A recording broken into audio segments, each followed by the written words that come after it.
ಐಮೋಡ್ learning YouTube ಚಾನಲ್ಗೆ ಮತ್ತೊಮ್ಮೆ ತಮ್ಮೆಲ್ಲರಿಗೂ ಸ್ವಾಗತ.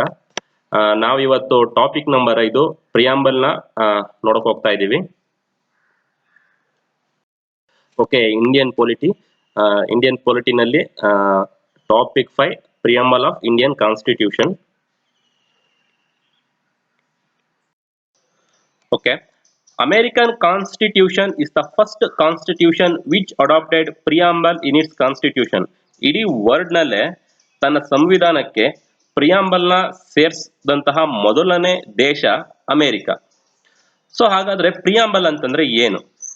Preamble is a gist which expresses the principles and objectives of a constitution in a concise way. So preamble ಅಂತಂದ್ರೆ general meaning ಬಂದು A preamble is an introduction to a document that describes the document purpose. Preamble is an introduction to a document. ಇಲ್ಲಿ document ಅಂತಂದ್ರೆ ಬಂದು constitution. that describes the document's purpose, which describes ಹಾಗಂದ್ರೆ that describes the constitution purpose. ಆ constitution ನ principles ಮತ್ತೆ objectives ನ brief ಆಗಿ ಹೇಳೋದೇ ಈ ಪ್ರಿಯಾಂಬಲ್. ಅದರ ತತ್ವಗಳು ಮತ್ತು ಉದ್ದೇಶಗಳು, ಕಾನ್ಸ್ಟಿಟ್ಯೂಷನ್ ನ ತತ್ವ ಮತ್ತು ಉದ್ದೇಶನ ಚಿಕ್ಕದಾಗಿ ಹೇಳುವಂತ ಒಂದು ಇಂಟ್ರೊಡಕ್ಷನ್ ಪಾರ್ಟ್ ನ ಪ್ರಿಯಾಂಬಲ್ ಅಂತ ಕರಿತೀವಿ. Objectives resolution presented by Jawaharlal Nehru in constituent assembly is A base source for the preamble of Indian constitution. ಈ ಇಂಡಿಯನ್ ಪ್ರಿಯಾಂಬಲ್ ನ ನಾವು ಎಲ್ಲಿಂದ ಸೋರ್ಸ್ ನಾವು ತಗೊಂಡಿದ್ದು ಈ ಇಂಡಿಯನ್ ಪ್ರಿಯಾಂಬಲ್ ಪ್ರಿಪೇರ್ ಮಾಡೋದಕ್ಕೆ ಅಂತಂದ್ರೆ ನಾವೆಲ್ಲಿ ತಗೊಂಡು ಅಂತಂದ್ರೆ ದ ಆಬ್ಜೆಕ್ಟಿವ್ಸ್ ರೆಸಲ್ಯೂಷನ್, ಧ್ಯೇಯ ನಿರ್ಣಯ. ಆಬ್ಜೆಕ್ಟಿವ್ಸ್ ರೆಸಲ್ಯೂಷನ್ ಅಂತಂದ್ರೆ ಧ್ಯೇಯ ನಿರ್ಣಯ that is presented by Nehru in constituent assembly. ಇದೇ ಮೂಲ ಸೋರ್ಸು ನಮ್ಮ Indian constitution ಪ್ರಿಯಾಂಬಲ್ಗೆ.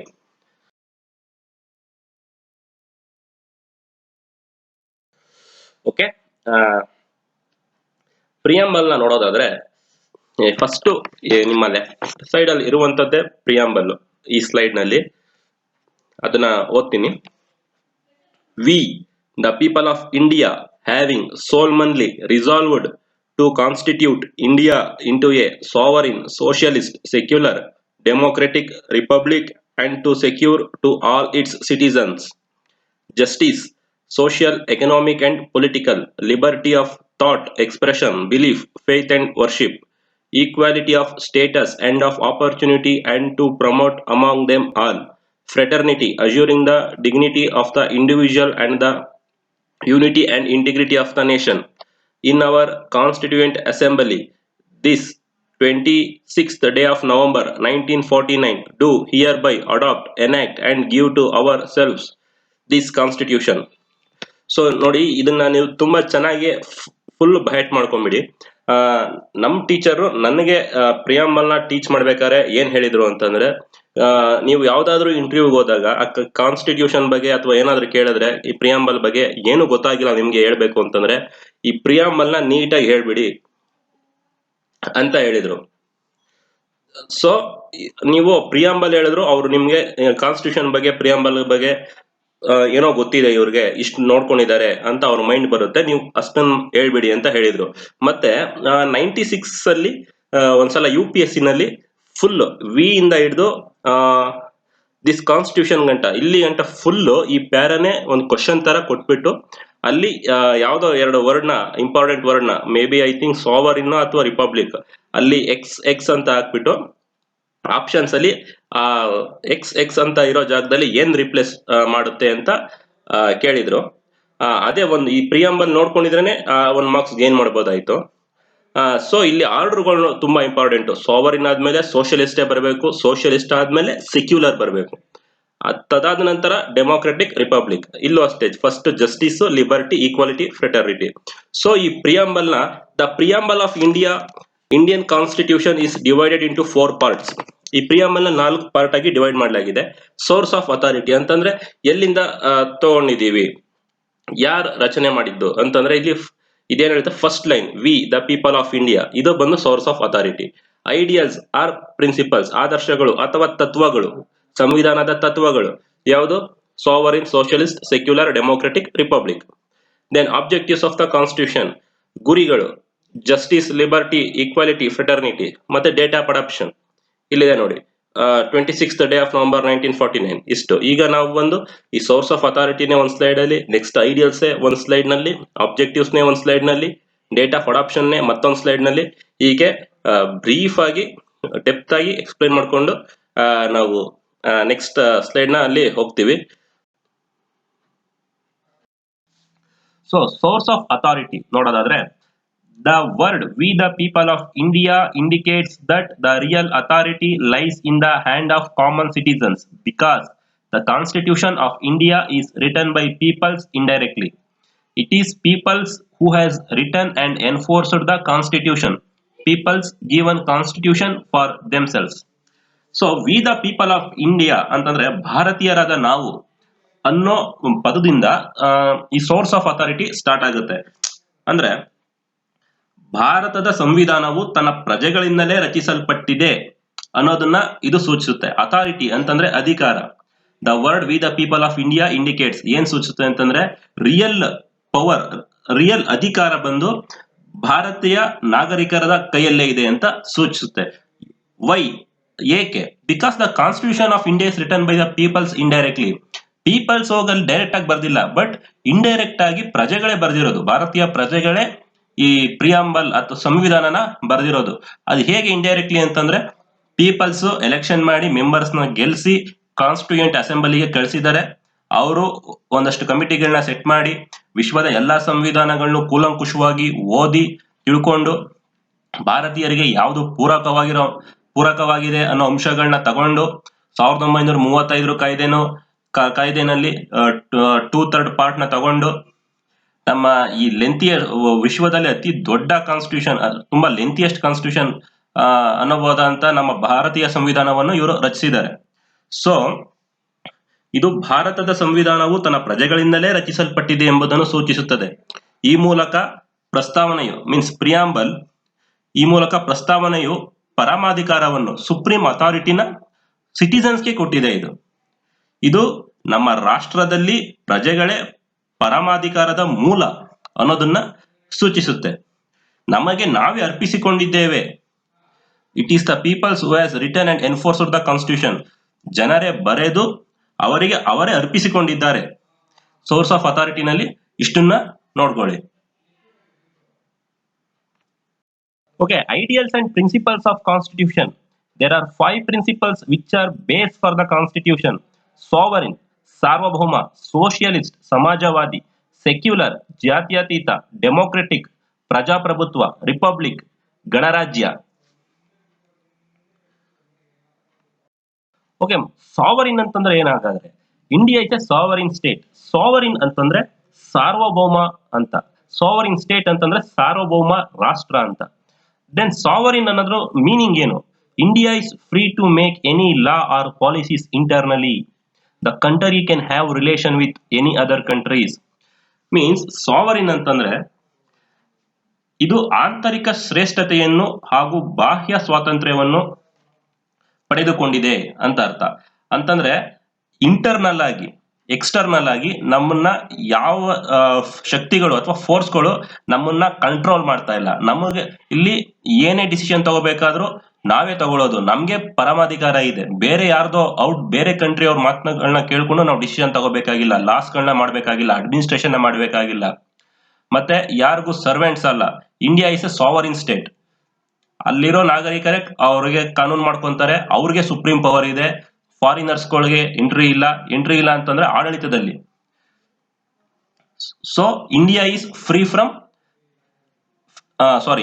Free to make any law or policies internally. Sovereign ಅಂತಂದ್ರೆ it is free from external force and internally it has a supreme power ಅಂತ ಅರ್ಥ.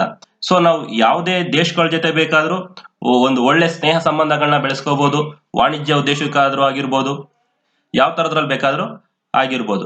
ಇದಕ್ಕೆ ನಾವು sovereign ಅಂತಂದ್ರೆ ಸಾರ್ವಭೌಮ, ಸಾವರಿನ್ ಸ್ಟೇಟ್ ಅಂತ ಕರಿತೀವಿ. ನೆಕ್ಸ್ಟ್ ಬಂದು ಸೋಷಿಯಲಿಸ್ಟ್ ನೋಡೋಣ. Okay, socialist. India is not a purely social state.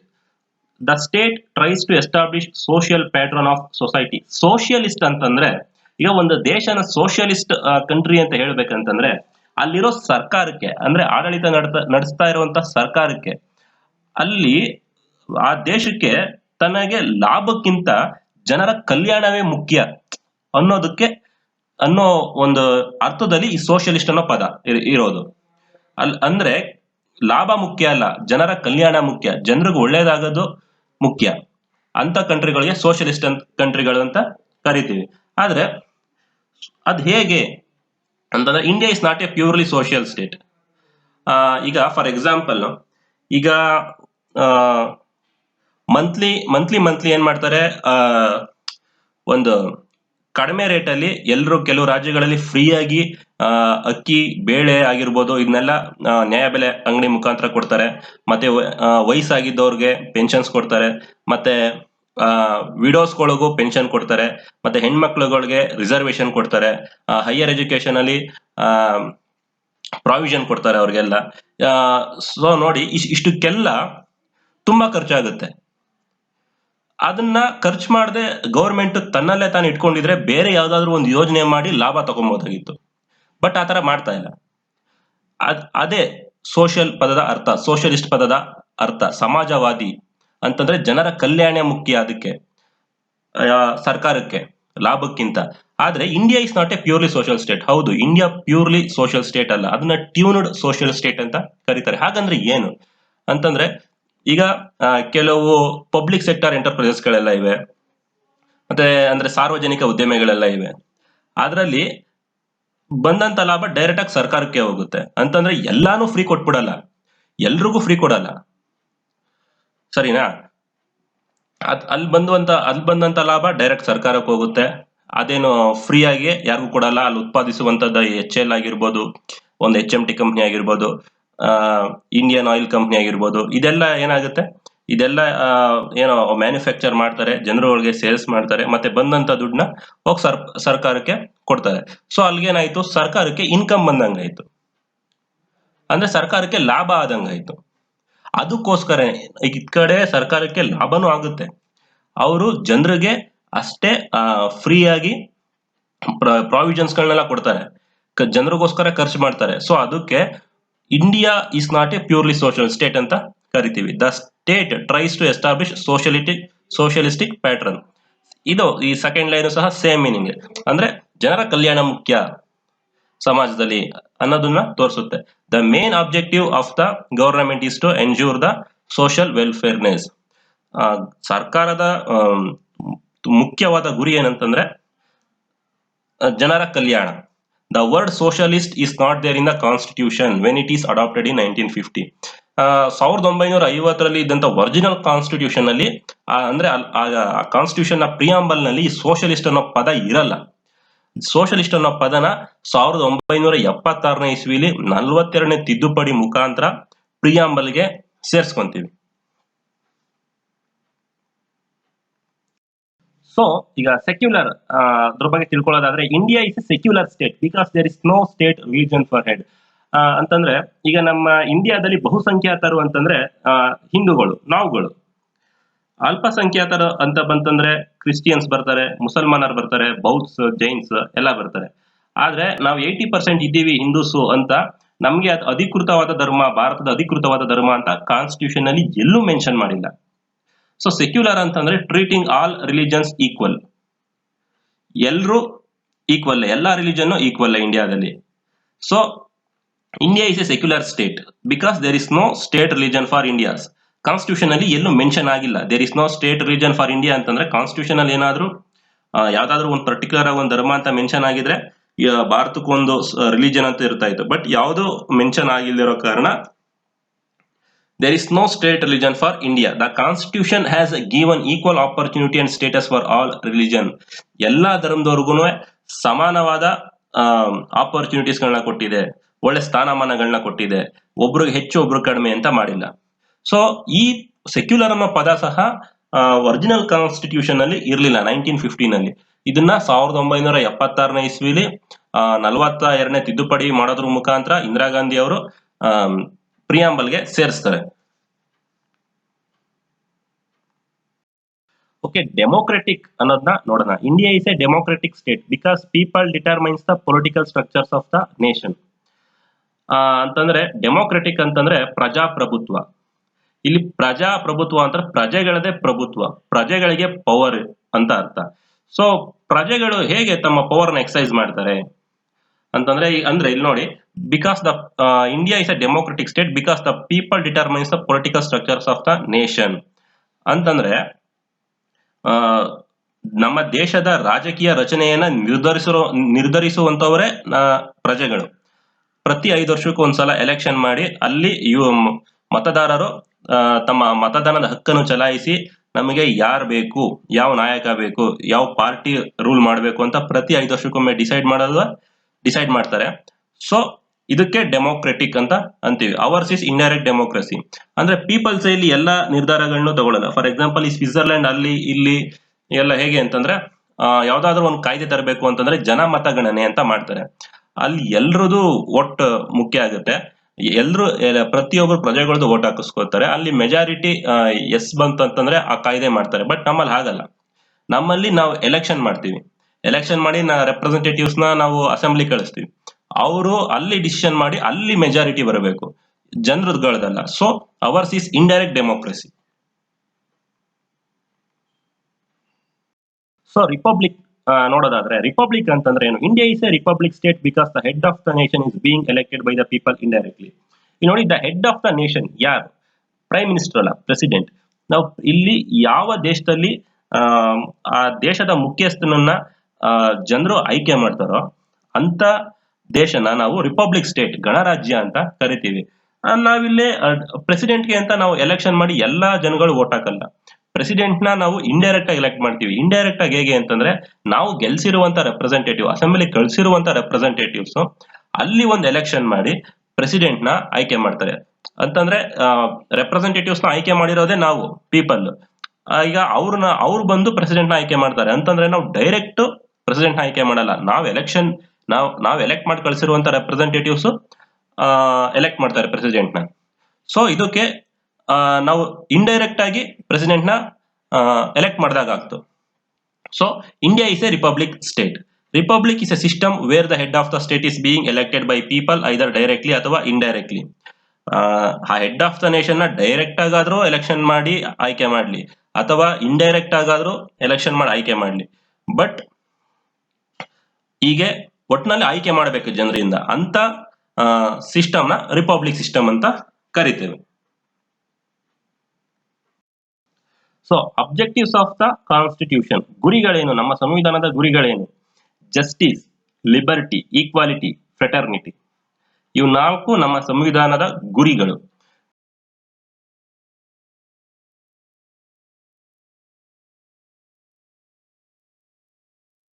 So objectives of constitution. Justice ಅಂತಂದ್ರೆ ಏನು? ಜಸ್ಟಿಸ್ ಅಂತಂದ್ರೆ ನ್ಯಾಯ. Constitution aims to assure the social, economic, political justice to all.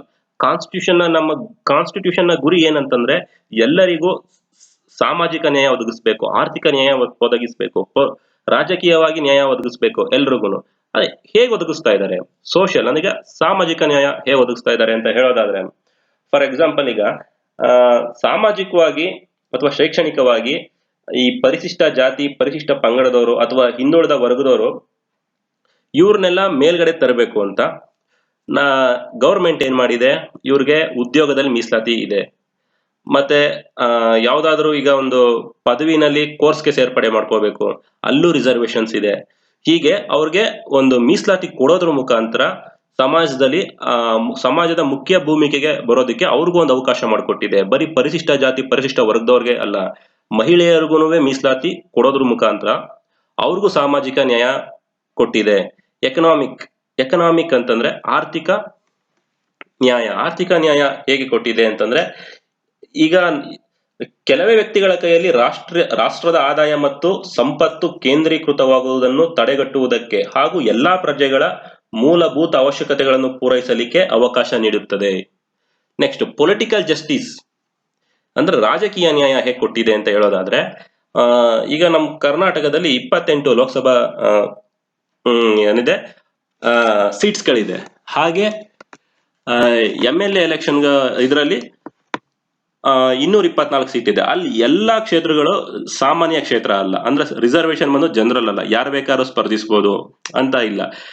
Suppose ಕೊಟ್ಬಿಟ್ಟಿದ್ರೆ almost ಎಲ್ಲ upper class ಅವ್ರು ಬಂದು ಎಲ್ಲಾ ಕಡೆ ಎಲೆಕ್ಷನ್ಗೆ ಕಂಟೆಸ್ಟ್ ಮಾಡೋ ಒಂದು ಚಾನ್ಸಸ್ ಇರ್ತಾ ಇತ್ತು. ಸೊ ಆಗ್ಬಾರ್ದು, ಕೆಳವರ್ಗದವ್ರನ್ನು ಮೇಲ್ಗಡೆ ವರ್ಗಕ್ಕೆ, ಕೆಳವರ್ಗದವ್ರನ್ನು ಮೇಲ್ಗಡೆ ತರಬೇಕು ಅಂತ ಏನ್ ಮಾಡ್ತಾರೆ, ಅಲ್ಲೂ ರಿಸರ್ವೇಶನ್ ಕೊಡ್ತಾರೆ. ಈ 28 ಲೋಕಸಭಾ ಸೀಟ್ಸ್ ಗಳಲ್ಲಿ ಎಲ್ಲಾ ಜನರಲ್ ಅಲ್ಲ, some parts of the seats mostly ಒಂದು 5 to 7 ಇರಬೇಕು SC ST ಇಂದ, ಅವ್ರಿಗೆ ಅದು ರಿಸರ್ವ್ ಆಗಿದೆ. ಅಲ್ಲಿ ಬಂದು SC ST ಕ್ಯಾಂಡಿಡೇಟ್ಗಳೇ ಕಂಟೆಸ್ಟ್ ಮಾಡಬೇಕು. ಹಂಗೆ ಮಹಿಳೆಯರಿಗೆ ಲೋಕಸಭೆಯಲ್ಲೂ ಕೊಟ್ಟಿಲ್ಲ, ಎಲ್ಲಿ ಸ್ಟೇಟ್ಸ್ ಅಲ್ಲೂ ಕೊಟ್ಟಿಲ್ಲ. ಬಟ್ ಅವ್ರಿಗೆ ಪಂಚಾಯತಿ ಲೆವೆಲ್ ಅಲ್ಲಿ ರಿಸರ್ವೇಶನ್ ಇದೆ. ಒಂದು 33% ಮಹಿಳೆಯರೇ ಕಂಟೆಸ್ಟ್ ಮಾಡಬೇಕು ಅಂತ ರೂಲ್ಸ್ ಇದೆ. ಸೊ ಹಾಗೆ ರಾಜಕೀಯ ನ್ಯಾಯನೂ ಸಹ ಎಲ್ರಿಗೂ ಕೊಟ್ಟಿದೆ. Liberty, constitution aims at assuring the liberty of thought, expression, belief, faith and workmanship. ಅಂತಂದ್ರೆ ನಮ್ಮ ಸಂವಿಧಾನವು ಪ್ರಜೆಗಳಿಗೆ ಚಿಂತನೆ, ಅಭಿವ್ಯಕ್ತಿ ಹಾಗೂ ಆರಾಧನಾ ಸ್ವಾತಂತ್ರ್ಯವನ್ನು ನೀಡಿದೆ. ಪ್ರಜೆಗಳು ತಮ್ಮ ಅನಿಸಿಕೆಗಳನ್ನು ಮುಕ್ತವಾಗಿ ಅಭಿವ್ಯಕ್ತಗೊಳಿಸಬಹುದು ಮತ್ತು ತಾವು ಇಚ್ಛಿಸಿದ ಧರ್ಮವನ್ನು ಆರಾಧಿಸಬಹುದು. ಇಲ್ಲಿ ನೀವು ಹಿಂದೂ ಧರ್ಮನೇ ಪಾಲನೆ ಮಾಡಬೇಕು, ಮುಸ್ಲಿಂ ಧರ್ಮನೇ ಪಾಲನೆ ಮಾಡಬೇಕು ಅನ್ನೋದಿಲ್ಲ. ಅವ್ರು ಬೇಕಾಗಿರುವಂತ ಧರ್ಮನ ಆಯ್ಕೆ ಮಾಡಿಕೊಂಡು ಅವ್ರು ಅದನ್ನ ಫಾಲೋ ಮಾಡ್ಬೋದು. ಮತ್ತೆ ಅವರು ಏನ್ ಬೇಕಾದ್ರೂ ಅವ್ರ ಮನ್ಸಿಗೆ ಏನ್ ಅನ್ಸುತ್ತೋ ಅದನ್ನ ಎಕ್ಸ್ಪ್ರೆಸ್ ಮಾಡಬಹುದು. ರೆಸ್ಟ್ರಿಕ್ಷನ್ಸ್ ಇಲ್ಲ, ನೀವು ಎಕ್ಸ್ಪ್ರೆಷನ್ ಮಾಡಬಾರ್ದು,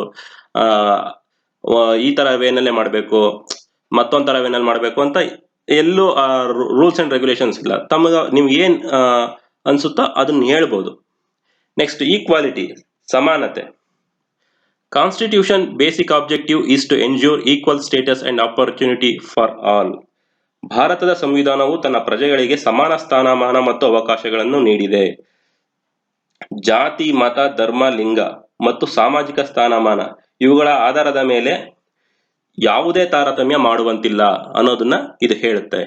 fraternity, constitution aims at assuring the dignity of individual and unity of the nation. ಅಂದ್ರೆ ನಮ್ಮ ಸಂವಿಧಾನವು ಭಾರತೀಯರಲ್ಲಿ ಏಕತೆ ಮತ್ತು ಭ್ರಾತೃತ್ವ ಮನೋಭಾವನೆಯನ್ನು ಉಂಟು ಮಾಡುವ ಉದ್ದೇಶವನ್ನು ಹೊಂದಿದೆ ಅಂತ ಅರ್ಥ. ಸೊ ಅದರಿಂದ ಭಾರತೀಯರಾದವರೆಲ್ಲರೂ ಸಹ ಜಾತಿ, ಮತ, ಧರ್ಮ, ಭಾಷೆ, ಪ್ರಾಂತ್ಯ ಇವುಗಳನ್ನ ಮೀರಿ ನಾವೆಲ್ಲರೂ ಒಂದೇ ತಾಯಿಯ ಮಕ್ಕಳೆಂಬ ಮನೋಭಾವನೆಯನ್ನು ಬೆಳೆಸಿಕೊಳ್ಳಬೇಕು.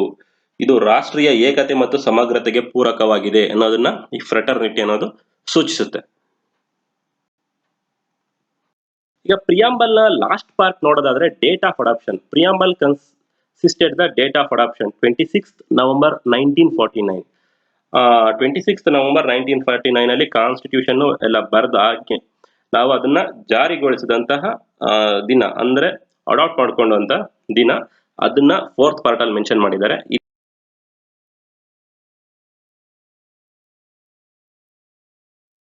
ಸೊ ಈಗ preamble as a part of constitution.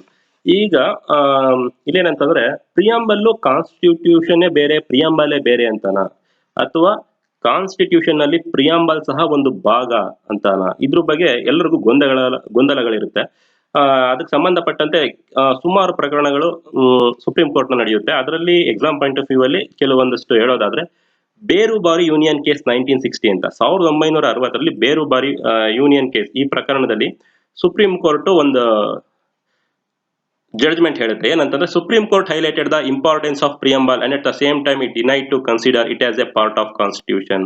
Supreme court ಪ್ರಸ್ತಾವನೆಯ ಪ್ರಾಮುಖ್ಯತೆಯನ್ನು ಎತ್ತಿ ಹಿಡಿಯುತ್ತೆ, ಆದರೆ ಅದು ಪ್ರಸ್ತಾವನೆನ ಕಾನ್ಸ್ಟಿಟ್ಯೂಷನ್ ನ ಭಾಗ ಅಲ್ಲ ಅಂತ ಹೇಳುತ್ತೆ. ಅಂತಂದ್ರೆ ಕಾನ್ಸ್ಟಿಟ್ಯೂಷನ್ ನ ಭಾಗ ಅಲ್ಲ ಅಂತಂದ್ರೆ ಏನು ಅಂತಂದ್ರೆ, ಈ ಪಾರ್ಲಿಮೆಂಟ್ಗೆ ಅದನ್ನ ತಿದ್ದುಪಡಿ ಮಾಡೋ ಅವಕಾಶ ಇಲ್ಲ, ತಿದ್ದುಪಡಿ ಮಾಡೋ ಹಾಗಿಲ್ಲ ಪ್ರಿಯಾಂಬಲ್ ನ ಅಂತ.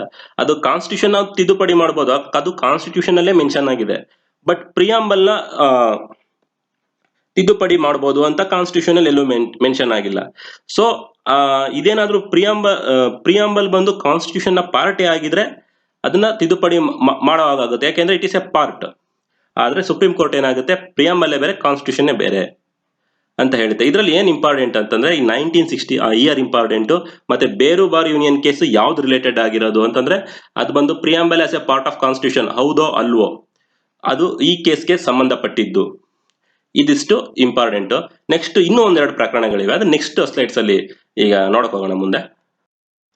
ಸೊ ಈಗ ಕೇಶವನಂದ ಭಾರತಿ ಕೇಸ್, ಇದು 1973 ಈ ಕೇಸ್ ಆಗೋದು. ಇದು ಸಹ ಪ್ರಿಯಾಂಬಲ್ ಕಾನ್ಸ್ಟಿಟ್ಯೂಷನ್ ನ ಭಾಗ ಅಲ್ವೋ ಹೌದೋ ಅನ್ನೋದಕ್ಕೆ ಒಂದು ಸಂಬಂಧಪಟ್ಟಂತ ಪ್ರಕರಣ ಆಗಿದೆ. ಇದರಲ್ಲಿ ಸುಪ್ರೀಂ ಕೋರ್ಟ್ ಏನ್ ಹೇಳುತ್ತೆ ಅಂತಂದ್ರೆ, ತನ್ನ ಹಳೆ ತೀರ್ಪನ್ನ ಅದು ಓವರ್ ರೂಲ್ ಮಾಡಿ ಅಂತಂದ್ರೆ,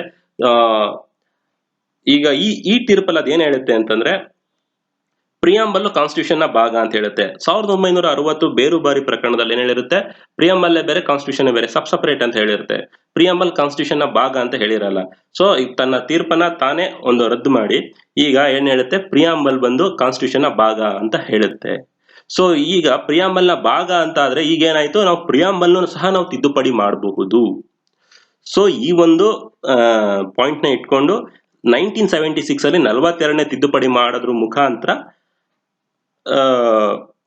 ಪ್ರಸ್ತಾವನೆಗೂ ತಿದ್ದುಪಡಿ ಮಾಡ್ತಾರೆ. ಆ ಸಮಯದಲ್ಲಿ ಇಂದಿರಾ ಗಾಂಧಿ ಅವರು ಪ್ರಧಾನಮಂತ್ರಿಗಳಾಗಿರ್ತಾರೆ. ಈಗ ಇದಕ್ಕೆ ಸಂಬಂಧಪಟ್ಟ ಇನ್ನೊಂದು ಕೇಸ್ ಇದೆ LIC ಅಂತ, ಅದು ನೋಡೋಣ. ಅದು ಬಂದು LIC ಕೇಸ್ ಅಂದ್ರೆ LIC ಪ್ರಕರಣ ಅಂತ.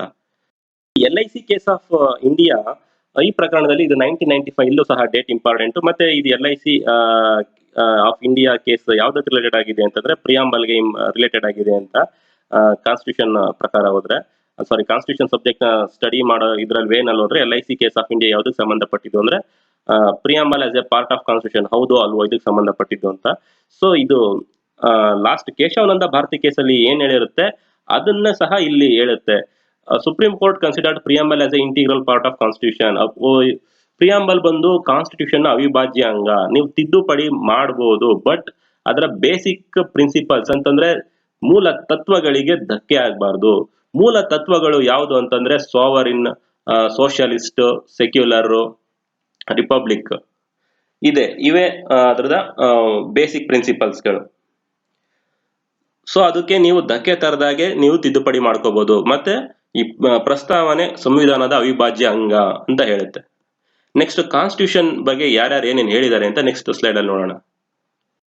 Some popular opinions on the preamble. ಇಲ್ಲಿ ನೋಡಿ, ಇಲ್ಲಿ 3 ಜನ ಪರ್ಸನ್ಸ್ ವ್ಯಕ್ತಿಗಳ ಹೆಸರಿದೆ, ಮತ್ತೆ ಅವ್ರವ್ರು ಏನ್ ಹೇಳಿದ್ದಾರೆ ಪ್ರಿಯಾಂಬಲ್ ಬಗ್ಗೆ ಅನ್ನೋದಿದೆ. ಸೊ ಇಲ್ಲಿ ವ್ಯಕ್ತಿ ಹೆಸರುಗಳು ಇಂಪಾರ್ಟೆಂಟ್, ಮತ್ತೆ ಅವರು ಪ್ರಿಯಾಂಬಲ್ ಬಗ್ಗೆ ಏನ್ ಹೇಳಿದ್ದಾರೆ ಅದು ಇಂಪಾರ್ಟೆಂಟ್. ಕೆ ಮುನ್ಷಿ ಅವರು ಏನ್ ಹೇಳ್ತಾರೆ ಅಂತಂದ್ರೆ, preamble is the horoscope of constitution ಅಂತ ಹೇಳ್ತಾರೆ. ಸೊ ಇಲ್ಲಿ ಇಂಪಾರ್ಟೆಂಟ್ ಏನಿಲ್ಲ, ಈ ಸ್ಟೇಟ್ಮೆಂಟ್ ನೋಡ್ಕೊಳ್ಳಿ. ಈ ಸ್ಟೇಟ್ಮೆಂಟ್ ಹೇಳ್ಬಿಟ್ಟು ಒಂದು ಮ್ಯಾಚ್ ದ ಫಾಲೋಯಿಂಗ್ ಕ್ವಶನ್ ಕೇಳ್ಬೋದು. ಇವೆಲ್ಲ ಅಂದ್ರೆ ಈ ಆಥರ್ಸ್ ಹೆಸರುಗಳನ್ನ ಜಿಗ್ಜಾಗ್ ವೇನಲ್ಲಿ ಕೊಟ್ಬಿಟ್ಟು ಇದನ್ನ ಸೇಮ್ ಆರ್ಡರ್ ಕೊಡ್ಬೋದು. ಅಕಸ್ಮಾತ್ ಇದನ್ನೇ ರೈಟ್ ಪಾರ್ಟ್ ನ ಜಿಗ್ಜಾಗ್ ವೇನಲ್ಲಿ ಕೊಟ್ಬಿಟ್ಟು ಇದನ್ನ ಇದೇ ಆರ್ಡರ್ ಕೊಡ್ಬೋದು. ಯಾರ್ಯಾರು ಯಾವ ಸ್ಟೇಟ್ಮೆಂಟ್ ಹೇಳಿದ್ದಾರೆ ಅಂತ ಒಂದು ಮ್ಯಾಚ್ ದ ಫಾಲೋಯಿಂಗ್ ತರ ಕ್ವಶನ್ ಕೊಡ್ಬೋದು. ಅಥವಾ ಇಂಡಿವಿಜುವಲ್ ಆಗಿ ಕೇಳ್ತೀನಿ ಅಂತಂದ್ರೆ ಕೆ ಮುನ್ಷಿ ಅವ್ರು ಏನ್ ಹೇಳಿದ್ದಾರೆ ಅಂತ ಅಂದ್ಬಿಟ್ಟು ಒಂದು 4 ಆಯ್ಕೆಗಳು ಕೊಡ್ಬೋದು ಅಷ್ಟೇ. ಸೊ ಕೆ ಮುನ್ಷಿಯವ್ರು ಏನ್ ಹೇಳಿದ್ದಾರೆ ಅಂತಂದ್ರೆ, preamble is the horoscope of constitution. Horoscope ಅಂತಂದ್ರೆ ಜಾತಕ ಅಂತ, ಪ್ರಿಯಾಂಬಲ್ ಸಂವಿಧಾನಕ್ಕೆ ಒಂಥರ ಜಾತಕ ತರ ಅಂತ ಅವರು ಹೇಳಿದ್ದಾರೆ ಅಷ್ಟೇ. ಪಂಡಿತ್ ಠಾಕೂರ್ ದಾಸ್ ಭಾರ್ಗವ್ ಅನ್ನೋರು ಏನ್ ಹೇಳಿದ್ದಾರೆ ಅಂತಂದ್ರೆ, ಪ್ರಿಯಾಂಬಲ್ ಆಸ್ ಎ ಜ್ಯುವೆಲ್ ಅಂದ್ರೆ ಒಂದು ಆಭರಣ ತರ, or key of the constitution ಅಂತ ಹೇಳಿದ್ದಾರೆ. ಎಂ ಹಿದಾಯತುಲ್ಲಾ ಅನ್ನೋರು ಏನ್ ಹೇಳಿದ್ದಾರೆ ಅಂತಂದ್ರೆ, preamble is considered as a soul of the constitution ಅಂತಂದ್ರೆ ಪ್ರಸ್ತಾವನೆಯು ಸಂವಿಧಾನದ ಆತ್ಮ ಅಂತ ಹೇಳಿದ್ದಾರೆ. ಇದಿಷ್ಟು ಬಂದು ಇವತ್ತಿನ ಕ್ಲಾಸ್ ಮುಗೀತು.